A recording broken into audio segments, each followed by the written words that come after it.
One, live. Okay, welcome to video number 5. This is Shaukat from Brisbane, Queensland. Sunny Sunday, 9:40 a.m. We have Parthiv from E-Launches from the suburbs of Washington, D.C. in USA. It's Parthiv, you claim that it's 7 o'clock, yet you've got beautiful background. I can hear the birds chirping. Welcome. What are we talking about today? Thank What's you. going It is, on? for the record, it is 7:41 p.m. on Saturday night, and I'm Nice. surrounded by neighbor birds, and we are going to talk about man or a mouse. So today I would like to talk about who should do your marketing, how much of the work that humans have to do, and what can be given to the system. Here's why this is Very interesting. important. Okay. Here's why it's important to decide what can be automated. You see, it is humanly impossible to do everything that a marketing department, a self-managing marketing department, actually should do. You know, if you are a small business competing against larger rivals with deeper pockets, then you're going to need to level the playing fields. You will not be able to do everything they do because you don't have all the resources they have. But you have marketing automation.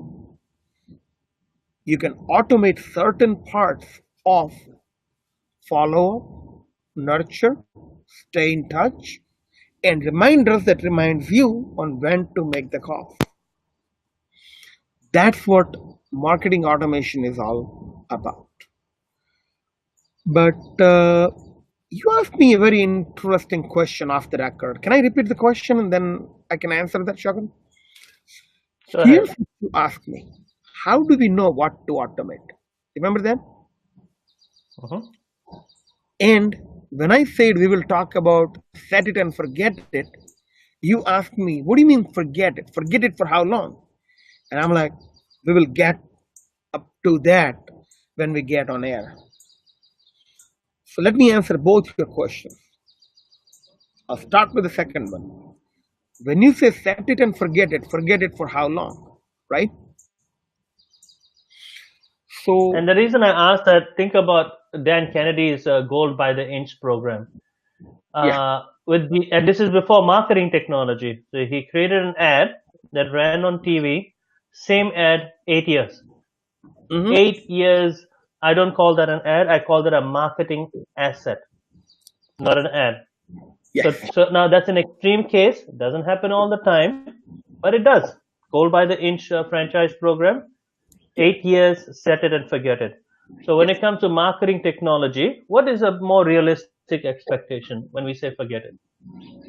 Well, it works until it goes lame. Okay. So when it stops working, you got to tweak it.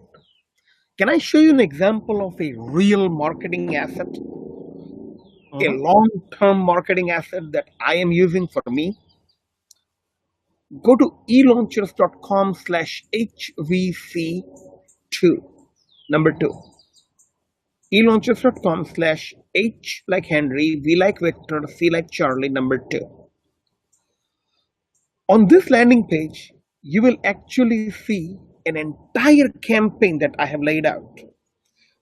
We send out 4 FedExes to highly targeted prospects, and we are pitching them an appointment. And when you come to that appointment, we are pitching a $30,000 turnkey done for you program. I'm not going to get into what the program is all about, but look at that asset that we have created. A lot went into it. I mean, I personally am little over 150 hours into it. Dan Kennedy wrote some copy. Russell wrote some copy. But, okay, so let's count expenses.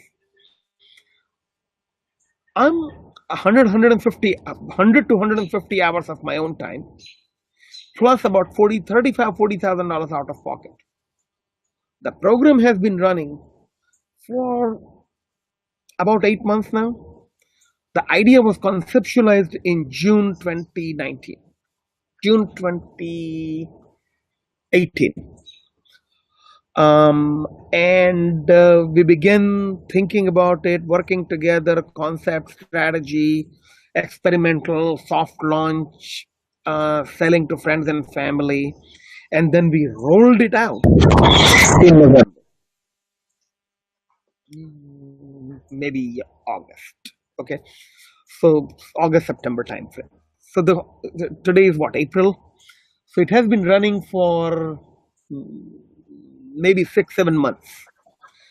Let's round number $50,000 out of pocket in about 150 hours of my time. So that's how much went into the high value customer marketing machine program. So far, from say August to April, it has produced little over $400,000 in sales for e-launches already. And we are just getting started. That is an income producing asset. Now, here's the extent of its automation. Let's say we find this lead that we want to send that campaign to, right? So let's pick a fictitious company. Let's say there is a cosmetic dentist in Brisbane, Australia, that we want to sell this $30,000 program to. All I have to do is take his name and contact information, put it in my HubSpot, and add it to HVC workflow. His name will instantly go into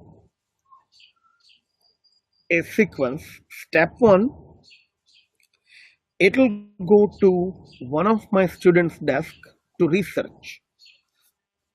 What's the name of the doctor? How many locations he has? How many employees does he have? Go to his website, go to his LinkedIn, Facebook, check it out. Do thorough research. Is this the right kind of guy that we want to invest the campaign money? It cost me $200 to get someone to pick up the phone and call me back. So I actually spent $200 to get someone to call me back. Okay. So if the student does all the work, it then goes to Russell. Russell reviews it and say, this prospect fits the profile. Approved. Now, it automatically creates a task for my office manager to send FedEx number 1. As soon as FedEx number 1 goes out, an email goes to my wife, whose assistant will pick up the phone and call the dentist office saying, Parthiv sent to FedEx, please call Parthiv back. An email will go from my HubSpot to the doctor saying, I have a letter from Dan Kennedy that I FedEx to you. He wanted to make sure that you get it. Please call me when you get it. Okay. Then we wait 7 days. FedEx 2 goes up. Same thing, follow up. Phone, FedEx, fax, and follow up. Every 7 days, we send you a fax, a FedEx, an email, and a phone call. We do that 4 times. And if you don't call us back, we are out. We tried.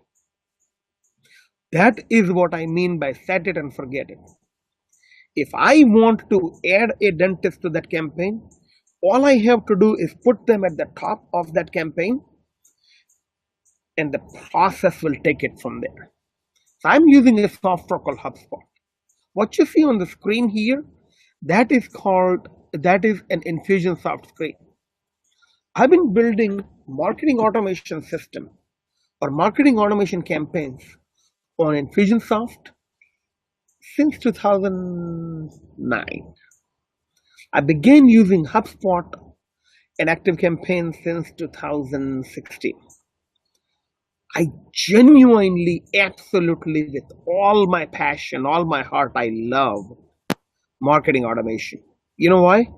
Because it empowers a small business owner with limited resources to do so much more. I mean, just think about it.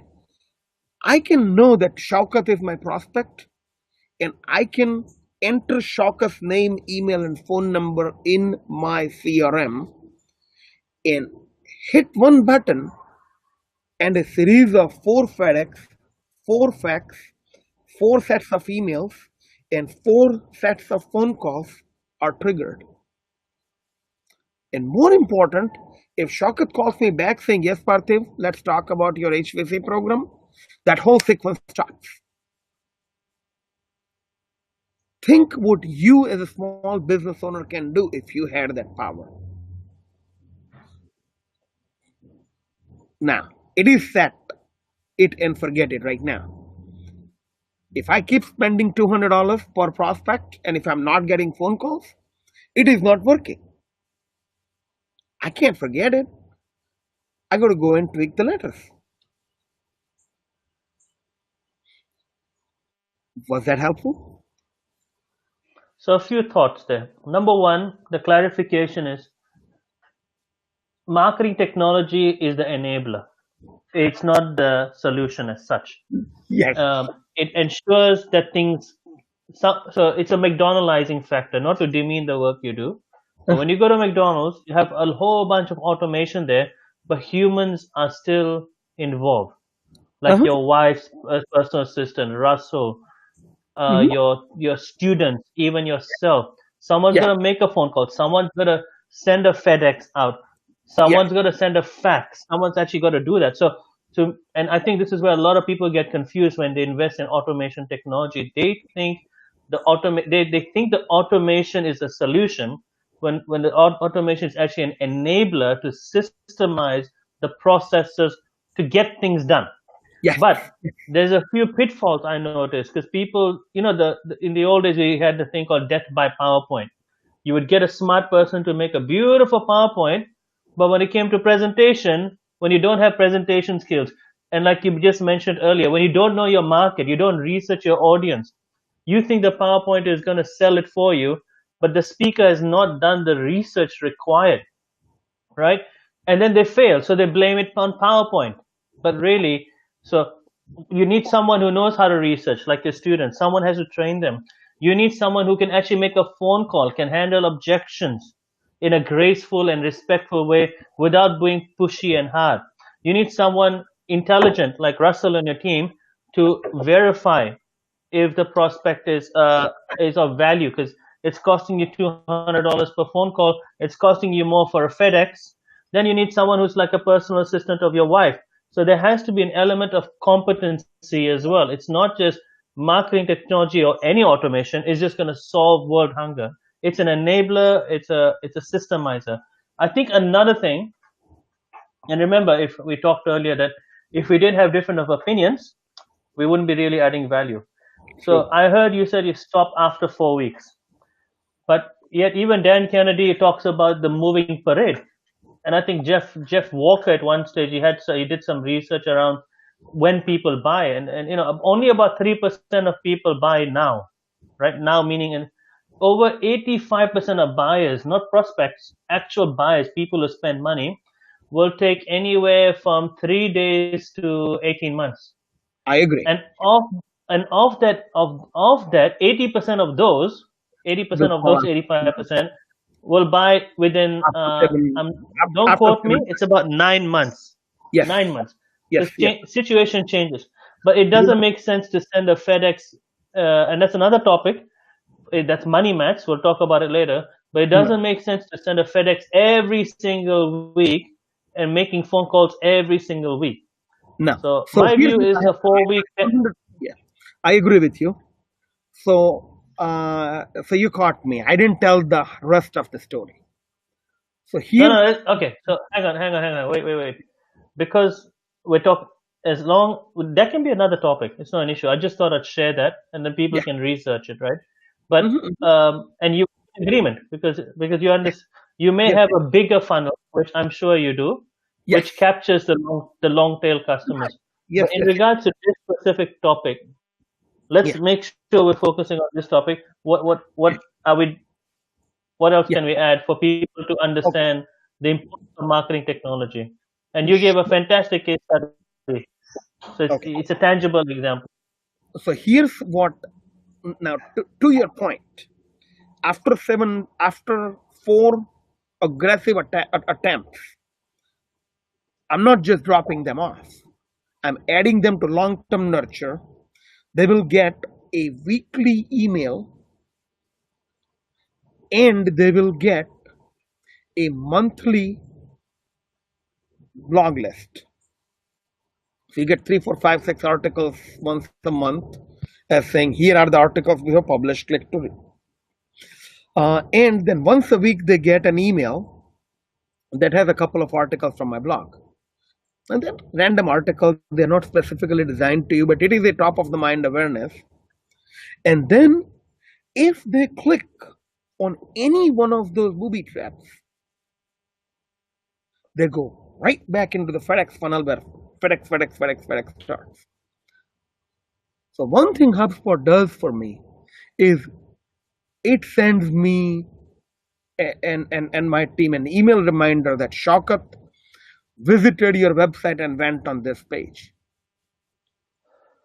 So we We can, talked about we mentioned. I heard Infusionsoft. I heard HubSpot. I know we're going to do a video on all those kind of things later, but we're not talking about funnels right now. We're talking about the technology, right? yes, Funnels. We're going to talk about it.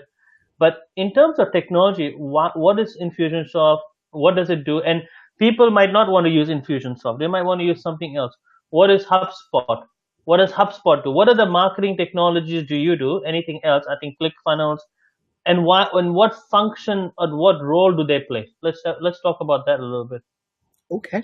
Should we get into it on this video or should we have a dedicated video to decide a comparison on what software is appropriate for what company? I mean, I can get into it, I spend think 2 3 4 minutes. I don't. To me, it's not the software. It's what the function of that software is. So why do you have what are the different marketing software you have, and what role do they play, and how do they integrate and connect with each other? So people know Sure. that there's no one size fits all, right? There's Yes. Kajabi, there's Karta, there's Mailchimp, there's a whole bunch Yeah. that people can research that. But what in your case, I think yours is a very good example because you're using multiple marketing technologies, automation technologies. Why do you use them? What function? When I say why, I don't mean the cost and benefit. Hmm. What is the pros and cons of those individual technologies? I mean, from your point of view as a business owner, what role do they play? What role do they play? Okay. Yeah. So the next video that we are going to get into, I'm going to actually show you the slide as a sneak peek, okay? And Okay. it is literally that website microsite conversion funnels, who cares, right? And there we Okay. are going to get more into the various functionalities of marketing technologies that a business owner actually needs. But I'm going to answer your question today on this call in a more philosophical way. Let's talk about me. I'm using following software in my business. I'm using uh, ClickFunnels. I'm using HubSpot. I used to use Infusionsoft for all my marketing automation, and I grew out of it, so I migrated to HubSpot about 2 years ago. And we'll talk about how and why I outgrew it and why I'm using HubSpot. Uh, it's not that HubSpot is better than Infusionsoft.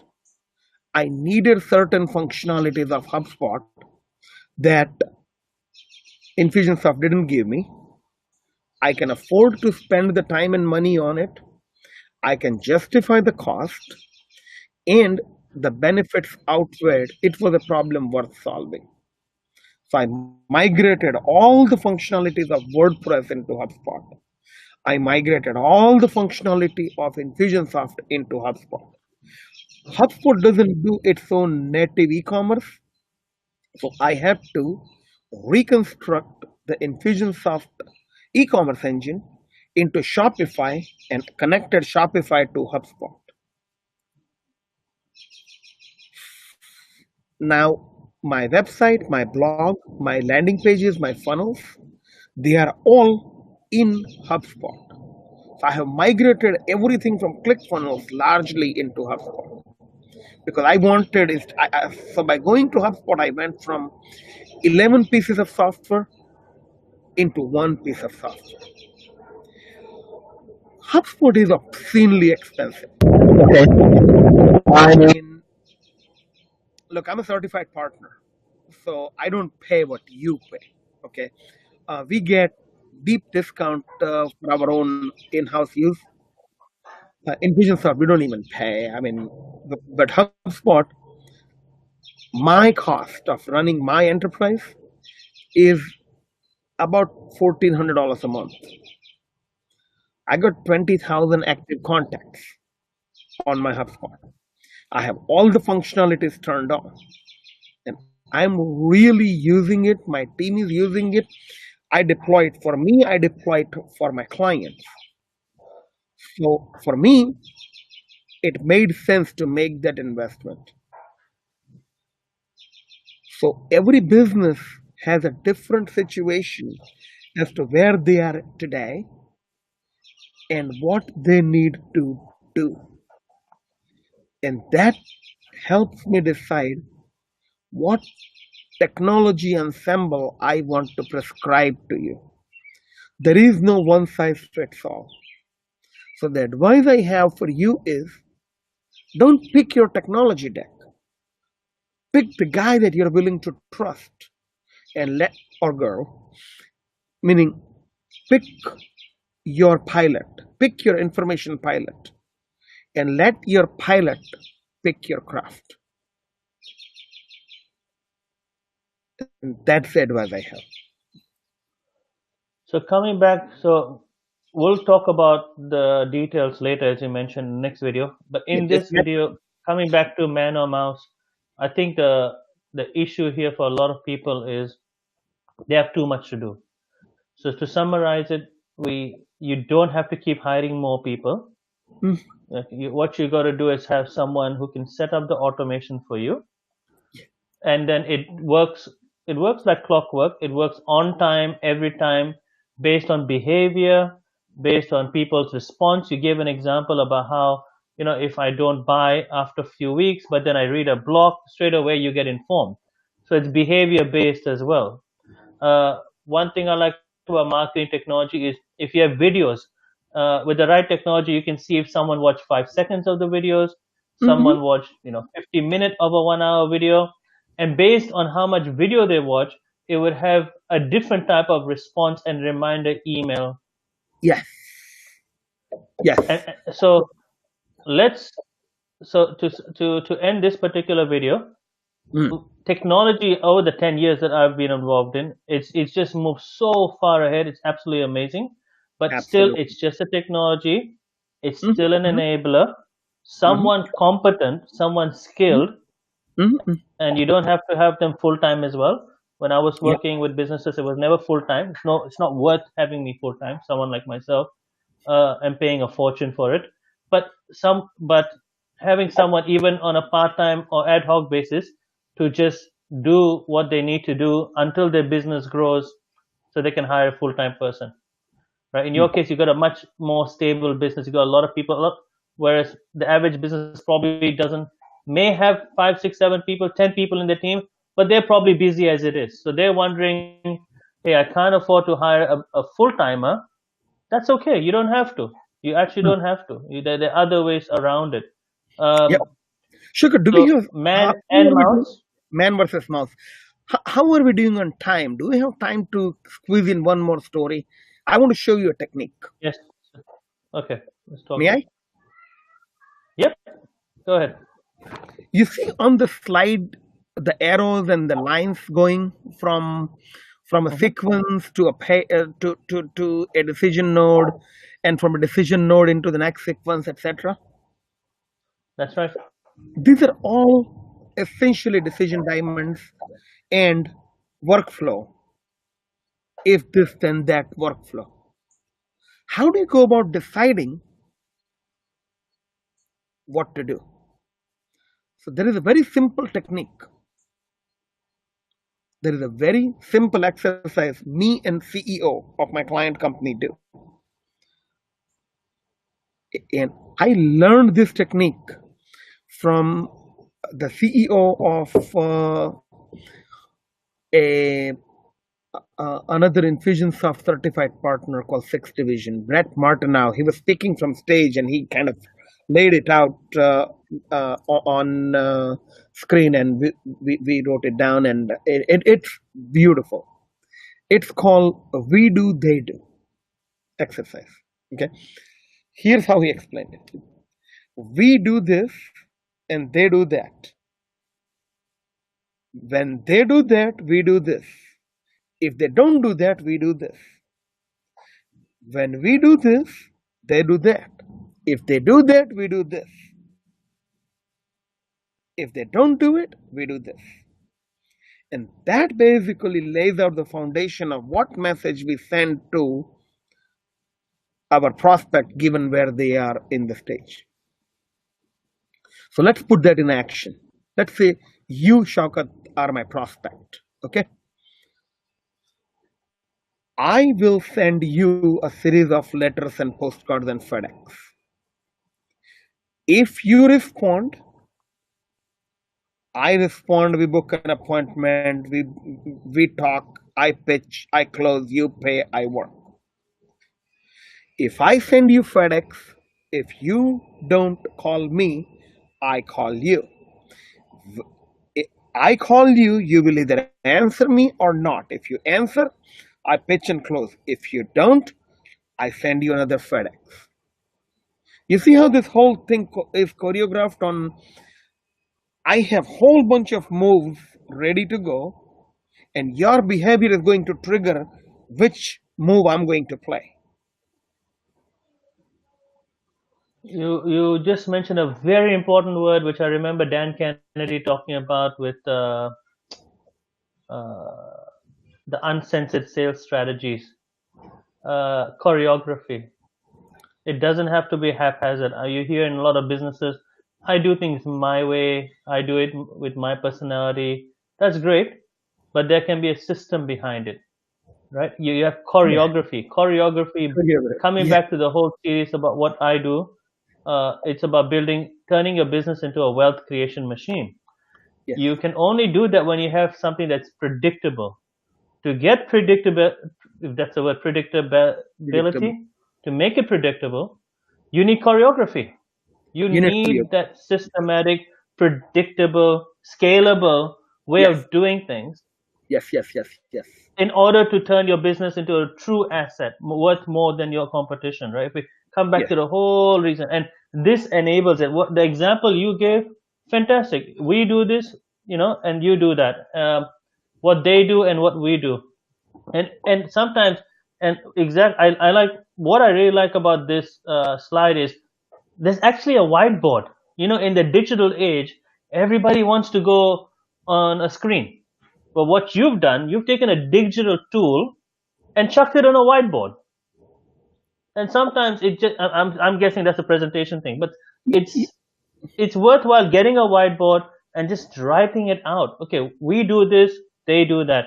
We do this, if then scenarios, and you come up with that huge web of processes. You don't start off like that. You think about it. Okay, what happens if they do this? What happens if they don't do this?